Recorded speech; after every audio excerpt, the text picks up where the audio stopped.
term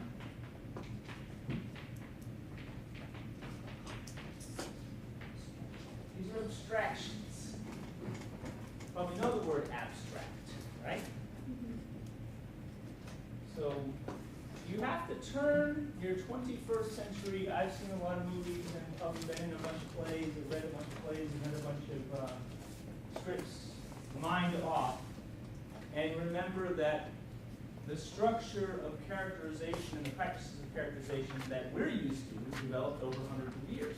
And so when we go back into the 14th and 15th century, the idea that a character in a play was somehow a representation of a realish person with a personality and quirks and that kind of stuff is still developing.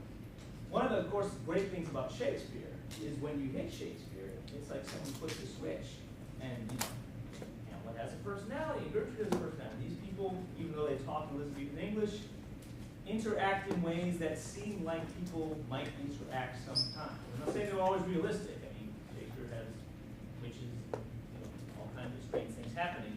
But nonetheless, there's, I'll put in quotes, real characters when we get to Renaissance drama. And that's why the Renaissance is considered a great moment in dramatic history.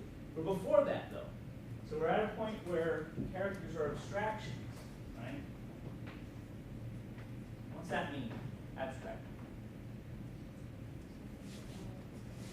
Okay, yeah, very good, yeah. Pulled out of its context, right? Abstract art, you don't know what that thing is? Is that a triangle? Is that supposed to be a bird, right? Trying to get that? Right? And these abstractions for the medieval play are moral ideas that the author of Every Man wants to communicate. And you'll notice I have to keep using the author of Every Man because you read your introductions and what someone summarized the issues of the authorship of this play. Very good. Don't know. We kind of know a potential author. With the Dutch.